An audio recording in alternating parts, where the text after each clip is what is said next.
Hey everybody, welcome back to another season of Being Unapologetically Authentic with your host, Jean Tian. That's me.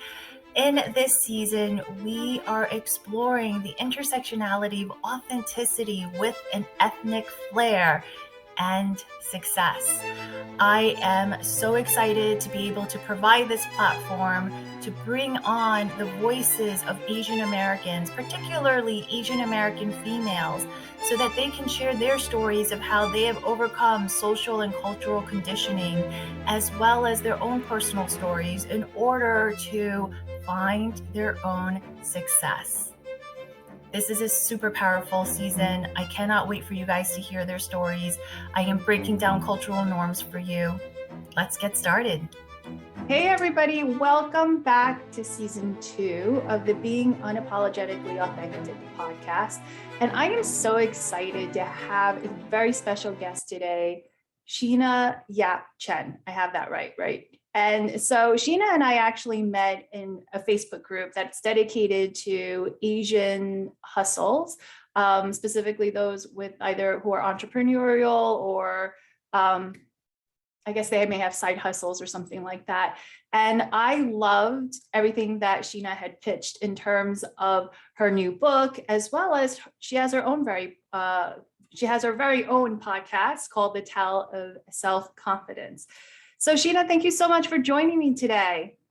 Hey, Jean, it's so nice to be here. Thank you so much for having me. It's such an honor. Happy to have you. And then, so why don't you share a little bit about yourself with our audience?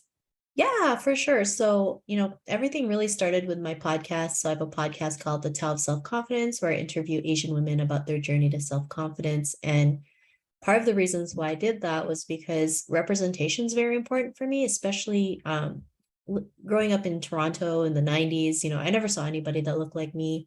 So I always felt ashamed of being Asian, right? Because I didn't fit the norm. I felt like I was a failure just as being a human being because I didn't fit to the beauty standards that I thought, I had to live by. And I never want our current and future generations to go through the same thing. So also confidence was also huge, right? In 2015, I was trying to find support systems that really cater to Asian women's confidence, specifically for Asian women's confidence. And I couldn't find any. So I was like, maybe I was the only one going through this. Like everyone else is good. And so I really wanted to do it for two reasons, representation and support.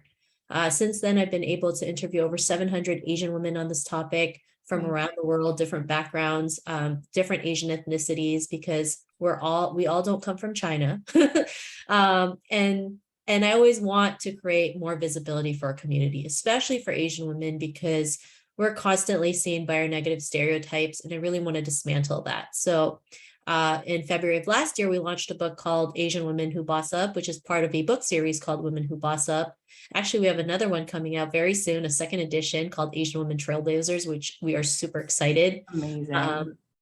And like Jean mentioned, I'll have a book coming out next year too on the topics of Asian women leadership, which I'm super excited about. And, it's all about, for me, really creating, representation, showing other women what's possible, empowering them to be more, right? Because for me, representation leads to possibilities, right? It opens the doors to showing you that you don't always have to go and live by what your parents tell you or what your family tells you or society tells you, especially as Asian women. We go through a lot of stuff, like in China, if you're 25 and over and still single, you're literally called a leftover. And it's like, it's really shame. It's like, it's a shame that we're called that, right? Like we're not called smart or capable or ambitious. Yeah. We're called leftovers. It's like, really, but I know that's because of, history, right? Centuries of women being seen as second class to men. And so I always say, if you want things to change, it really has to start with yourself. And there's times where you don't know what that looks like, right? You just got to go out there and take action.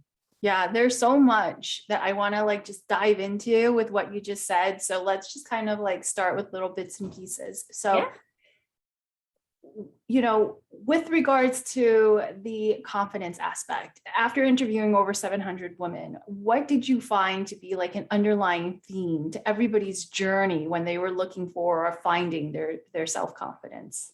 Yeah, for sure. I mean, as Asian women, we go through similar things, or women in general, we go through similar things, not feeling good enough, not being able to talk about mental health, always trying to please others. Anything we do outside our culture is considered shameful.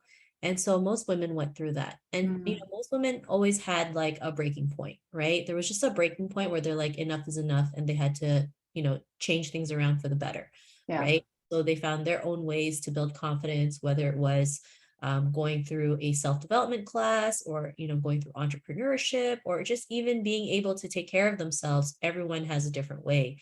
And I love that everyone has different ways, because we're all different. We're all not going to build confidence the same way. Like even my own notion of confidence before I started, I just thought you had to be loud and boisterous and be out there, but really you could be an introvert and still be confident, right? The main thing is actions speak louder than words. Just really putting yourself out there, being able to create your own opportunities, making the first move. Is it easy? Of course not. If it was easy, everyone would be doing it, especially as an Asian woman. You get judged on every single little thing. But for me, it's like my purpose was bigger than what people were telling me, right? And of course, there's days where I felt like, well, is what I'm doing really, like, should I be doing this, right? Of course, we question ourselves. We're human, right? We're not robots. But my purpose was bigger. So I always went back to, why am I doing this? Why? Who's it for? Why do we need to do this? It's because I don't want us to be seen as quiet and submissive and obedient, right? This needs to end. And it still happens in 2022. Like, a couple months back, I had on the day that Roe versus Wade got overturned, I saw a sponsored article from the Austin Chronicle talking about, or basically promoting Asian mail order brides. And it was literally a full-on manual on how to land an Asian mail order bride, had the top 5 countries.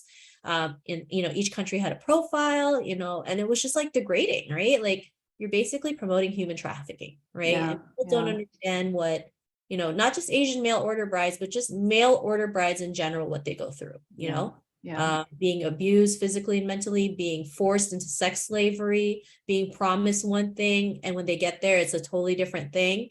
I mean, there's just so many things, right? And then, we don't want to be seen as, an item on a catalog that you can just buy off of, right? So, I was mad, I aired my frustrations on social media. I called other people of higher influence to call them out. They were able to take it out and had an apology. But, we have to call out these injustices, because if not, it's just, they think it's okay. And it's not okay. Or, even if there's a new variant that comes out from COVID, it's like, every time there's a new variant, there's always a photo smack in the middle, an Asian woman with a mask. It's like, why is it always the Asian woman, as the main photo of a new variant? And, that just makes us a target again for Stop Asian Hate all over again, right? And it's not funny, because, women are 2.5 times targeted more than men. In New York City alone, you see women lining up for 8 hours just to get pepper spray. Today, I just saw a video of a 70-year-old woman getting beaten up by three guys. Like, what is going on, right? Like, this is why our silence is literally killing us, and we need to speak up so that, we can tell them this is not okay. Back off, stop attacking us, right? We've become the scapegoat for COVID. Because of what, former President Trump kept calling it, China virus, right? Or China, whatever.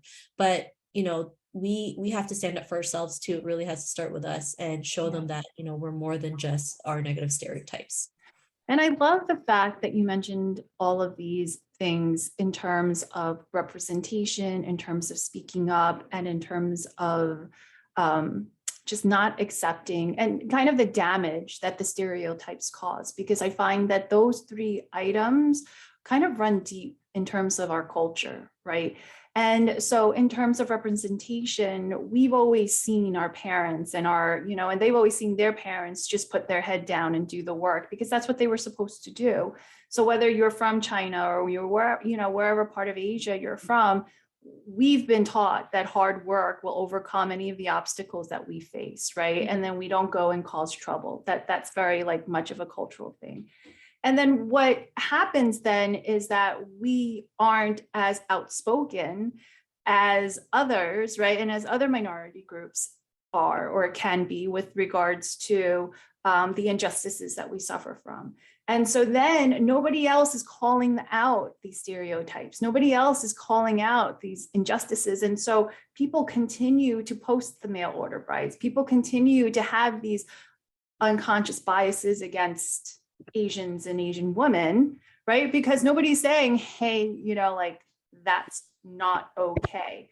And that's why I think it's amazing that, we have generations that are younger, like yourself, who are ready to break free from the cultural expectations of staying silent and just putting our head down and doing the work, but to actually yell out at the top of your lungs to say this is not acceptable and to raise our voices to make change happen, right? Because how many more of our senior citizens have to suffer because they live their way that they know how to live and we haven't said anything? And so if we're just going to be, I guess, passive bystanders and observers, then we can't complain. We just can't complain because this is the role that we've accepted. And so I love that aspect of, everything that you've just said. And one thing I also want to touch on too is this concept of Asian women, right? Because you have the book, Asian Women Who Boss Up, and then now you're doing the Asian Women Leadership book. And then you're really focused on this Asian female aspect, which I truly resonate with for more, for all the reasons that you stated and more, especially after being in corporate for so long. I think that there are so many of the unconscious biases that come through that people don't even realize that come out of their mouth or in their actions. And so in your book and in the research that you do, what are the underlying themes that, in terms of challenges that Asian female experience when they're trying to boss up? First, what does boss up even mean? And then what are the challenges that Asian female experience when they're trying to boss up?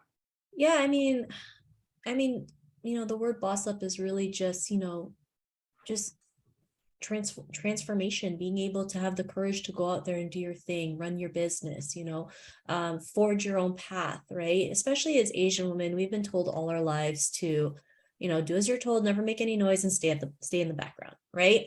And because of that, we're not in, there's the numbers in leadership roles are very small, right? There was a survey from catalyst.org that mentioned, the representation of Asian women in management and leadership roles in America last year, based on last year's numbers, was only 2.7%. Wow. That is small. Yeah, that's nothing. That is very small, considering there's over 24 million Asians in the US. I mean, those numbers have to be better. And then, we're constantly seen by the model minority myth, right? Asians are the good model citizens because they've been through crap and never complained about anything, and we should all just live like them. And, that really hurts us too, right? This is why we also get attacked by other cultures, right? Because we are being compared as the good model citizen. Right. And it's if we speak up, they're like, but you're Asian, you're not supposed to speak up. I thought Asians are quiet. It's no, right? And so this is why it's so important to dismantle these things and share stories. There's so many amazing Asian women out there who are just bossing up, but never share anything, never tell their stories, right? And, it's just culturally, they just don't, because that's what they've been told, right? But if we don't know these stories, how are we going to know what's possible for us, right? Exactly. How are we going to be able to see that there are other avenues other than what we're told to do? Exactly. And so this is why representation is so important, because it leads to other possibilities, right? A great example, Ke Huy Quan, he used to be a child star. He started 2 big movies, The Goonies and Indiana Jones, right? First acting roles he ever got, big movies, right? But after that, it was really hard for him to get any roles in Hollywood because there just wasn't any roles for Asian people, right? They just never made any because for the longest time they thought we were not bankable, right? In fact, our characters were constantly whitewashed. At one point they wanted to have white characters for the Joy Luck Club, and I thank God every day that they did it, because that, that would have changed that movie. Yeah, I exactly. mean, a Caucasian person doesn't understand what we go through. So for the longest time, he worked behind the scenes over 30 years, right? And didn't really get into acting because to him, there was just nothing out there for him, as an Asian man. Fast forward 2018, he saw one movie called Crazy Rich Asians. Had major FOMO, right? Because he's like, I wanted to be in that movie. I'm Asian too. And that was his pivotal moment to get back into acting. He called a friend up to see if they would represent him or be his agent. He got casted for Everything Everywhere All at Once, got a lot of praise because he did such a great job portraying the character in the movie. And from then on, now he's getting more acting jobs. So this is why representation is so important. Him being able to see other Asian people on this big screen revived his acting career, right?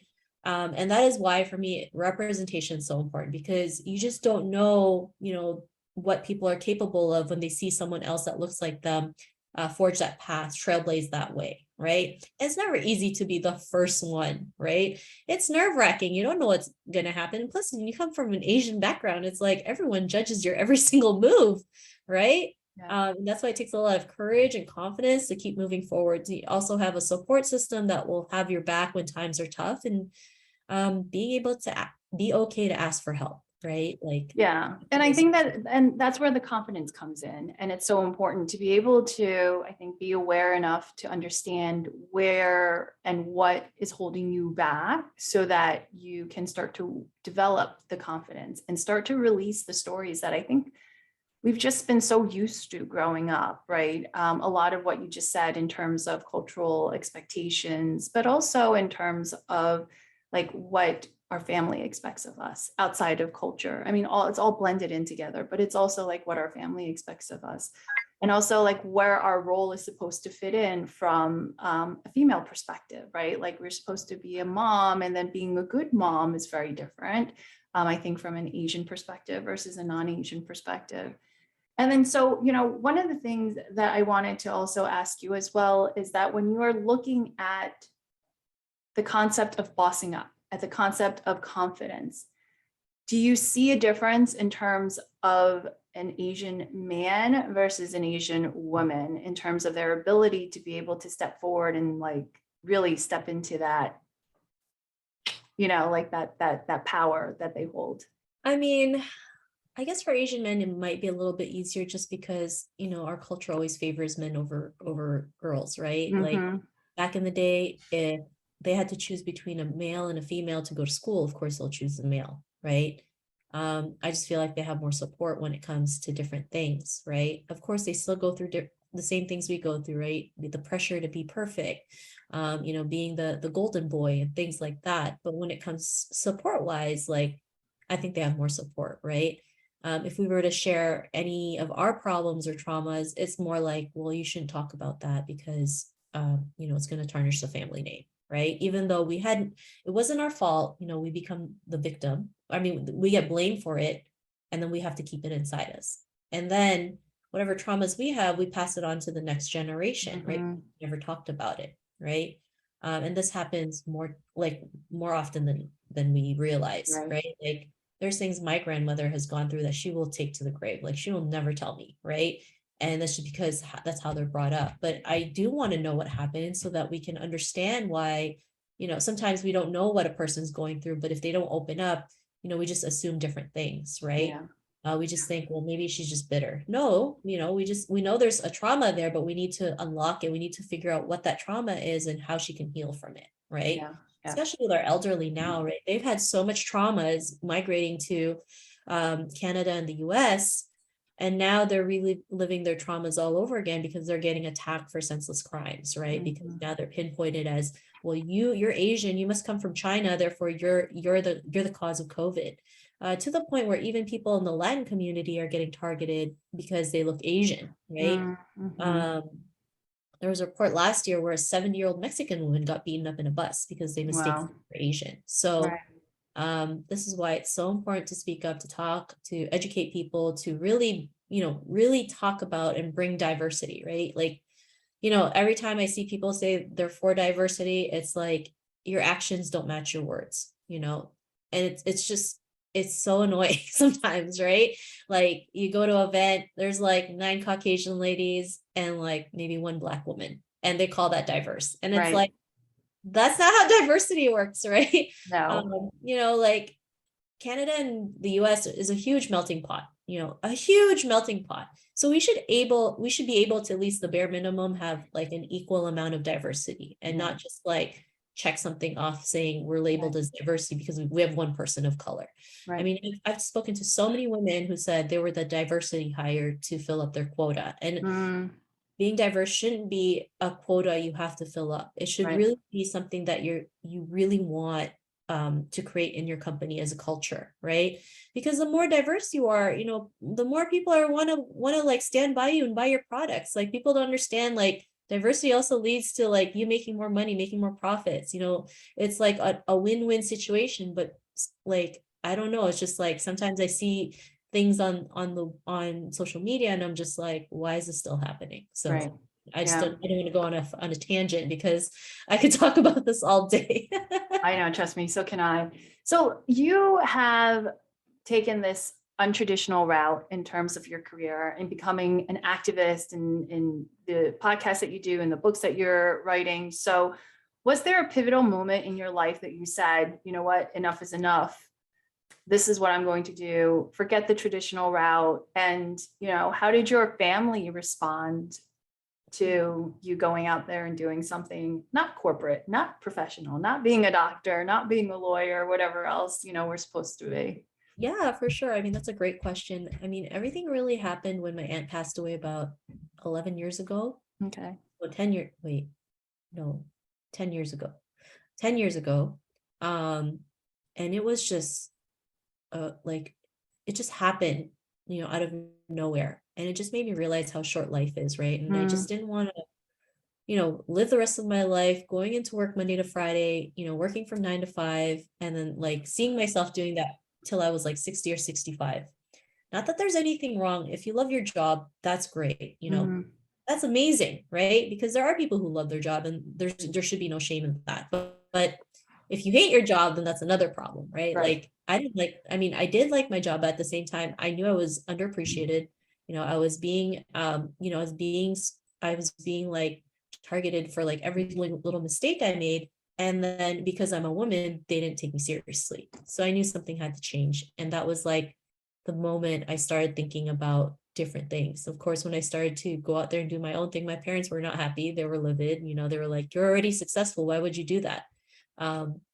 Their meaning of success wasn't my meaning of success. And it wasn't an easy thing because growing up Asian, like, you still have so many things in your head that, what if I'm not good enough? What if I can't do this? What if they're right? And so that also stops you from taking action. And really, it wasn't until I decided to, like, I don't have to do this alone. I can, connect with other women who can help me along the way.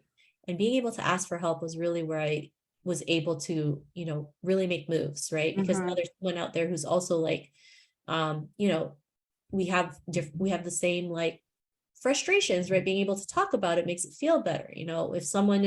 If I'm having a bad day, that person can push me, or the other way around, like, be like, it's okay, bad days happen, let's keep moving. Yeah. And being able to just go out there, take action, figure things out along the way is really what gets you the results, right? Do I know what I'm doing half the time? No. Do I make a lot of mistakes? Of course, right?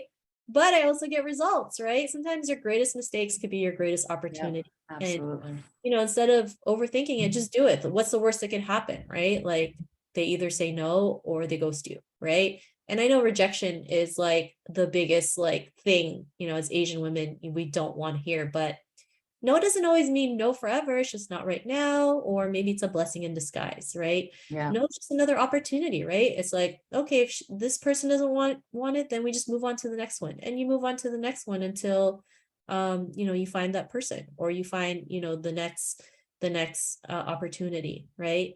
And I know it's not easy. Like, it's not easy, but the more you keep doing it, the easier it does get. Is it scary at first? Of course. What is, like, anything you start new is scary, right? But it really starts with that first step and taking small steps along the way, and you'd be surprised how much you can accomplish. Yeah. And then also it definitely helps when you have the confidence behind it, and also the passion. And like someone like yourself who is driven by purpose, right? You have that I call it the North Star. So when you know where your North Star is, you know exactly where to go at all times. And it doesn't really matter what everybody else around you is saying, because at the end of the day, it's irrelevant. And so I think that that is also something that perhaps, I think it happens for all of us, that it's difficult to like tune out the noise, but I think it's also particularly difficult for Asian women because we're so used to being people pleasers, right? Because we had to be people pleasers, quite frankly. Part of it is for survival, for all the reasons that you said in the beginning. And so there is such a deep history that we have both within our own countries, but also here in the US, that I think that it could help explain so much of who we are today and, and where we stand today. And I think it's time. It's amazing. People such as yourselves are coming out to speak about it, to share about it, to educate others about it, because now you're setting a different path for the generations that follow you. And to show that, there's not just one way of succeeding and that there's multiple ways. And, kind of like what you were saying before in Hollywood is changing. But representation also matters because you see big actors like Daniel Day Kim and others walking off sets and saying, no, like we're not willing to settle for half of our Caucasian peers. Like we deserve More. We at least full price, right? We're not going to be discounted for half off. And these are the voices that are going to change the industry, that are going to change society, that are going to start to raise awareness of where people are putting us into a stereotype that's not necessarily helping us. So thank you so much for being part of the group that is causing and standing up for change. Now, when you have, what would be your biggest advice for those who are looking to be truly inclusive in a workplace or in any particular setting, right? And what would be your advice for Asian women who are looking to step into a leadership position? I mean, I think with Asian women just stepping up, like it's just really learning to take action, right? Sometimes you just gotta go out there. It's like ready, fire, aim, right? You can always course correct along the way, right? Because we're always told ready, aim, fire, but we're so busy aiming at something that we don't end up taking action. Sometimes you just gotta go and do ready, fire, aim, right? Being able to just take actions, regardless of the outcome. At least you have an outcome, right? And then that outcome you can learn from it and then course correct along the way. Being able to connect with, being able to model off, people you look up to, what they've done, right? That's also important. And when it comes to being inclusive, I think it's just really about, saying what you mean and just doing it, right? A lot of people are all talk and no action, right? Being inclusive and diverse doesn't always mean just bringing one person from each cultural background or organization or group and calling it a diverse, right? Like it has to go beyond that. Because the numbers are still very small. Even in publishing, like the representation of authors from different races are still like 4 to 6%. And then it's even less for women of color, right? So things really need to change, but it also has to start with us. And, as much as we love to complain about representation, if you're not doing anything, you're also part of the problem, right? You got to put your money where your mouth is, right? Or whatever that thing is. You can't just be like, well, I don't see anybody. So then you go out there and do it, right? Like we have to also be the ones to go out there and speak up, even if we have no clue what we're doing, even if we're one person, right? Like one person can make a difference. I started with no influence, not knowing what to do, just really putting myself out there. And eventually I just kept building it, in time to the point where, now people can say like, oh, she's an expert in podcasting. For me, like, I don't think I am, but that's just probably my own like dialogue, right? But being able to create books, being able to write my own book, right? That wouldn't have happened if I didn't take action, right? And I know it's easier said than done, right? That's why you don't have to do it alone, right? You can, hire a coach, work with a mentor, find a women's group, invest in yourself, right? Invest in yourself so that you can become better, so you can be the person that you're meant to be. Yeah, no, absolutely. So any last advice or tips for our Asian women audience out there in terms of building confidence, bossing up, or anything else that you just want to share? Make sure that they really get it from this Yeah, for sure. episode. I think when it comes to building confidence, you really got to find ways that work for you, right? What may work for me will not always work for you, right? Like maybe you like to read, right? Maybe you don't. Maybe you'd rather hear audiobooks or podcasts, right? Maybe you like to meditate, maybe not, right? It's all about figuring out what works for you, and then you get to pick and choose what you do, right? Like we don't always have to go by a certain way, like what we've been taught to do, right? You as a person, you're going to try and figure out like what will work for you, create boundaries, right? Saying no to things that don't serve you anymore. Because that's what gets us in situations where we feel like we have the lowest self-confidence. Yeah. Setting boundaries, being able to have time for yourself, being able to find ways to build your way to confidence versus what you're versus what you're told to do. I think those are really important. Being able to work on your mindset, that's really important. Even if it means just having like little affirmations is great. I mean, when I have moments of doubt, I say 3 things. I say, I am loved, I am worthy, and I am enough. And I keep telling myself that until I feel good. So, just these little things make huge, people don't realize the small daily actions that you take as what yields the great results. Yeah, absolutely. I mean, if you save $1 every day, by the end of the year, you have 365, right? So it all does add up. So where can our audience find you? Yeah, for sure. So they can check out my website, SheenaYapChan.com. They can order a copy of Asian Women Who Boss Up. Part of the proceeds will be donated to nonprofit organizations battling anti-Asian hate. They can also check out the podcast called the Tao of Self-Confidence.com or the Tao of Self-Confidence on Apple, Spotify, Google Play, all the major podcast directories. You can subscribe. You can binge listen on over 800 interviews on the topic of self-confidence. And we're also always, working on the book series, right? Because we really want to create, stronger representation, more media for women by women. We already have 7 books out. We're going to have our 8th book out. Amazing. So if there's any women out there who, want to be an author, who want to be, treated seriously in their business, get more visibility, we're always looking for serious women who want to partner with us. Feel free to connect with me on my website, or, if you didn't hear anything else, if you Google Sheena Yap Chan, I'm like the only Sheena Yap Chan out there. Okay. That's always helpful. And then we'll also be including the links in the show notes, and then people can always go there and click and get to like wherever they need to go onto your website and all the books and stuff. So thank you so much, Sheena, for joining. It was such a pleasure speaking with you, and keep on fighting the good fight. Thank you for having me. Absolutely. And so for my audience out there, thank you for joining us today. And don't forget to tune in again next week for the next episode of Being Unapologetically Authentic, where we dive further into this authenticity of being Asian and female and what it means in today's society. So talk soon. Bye, guys.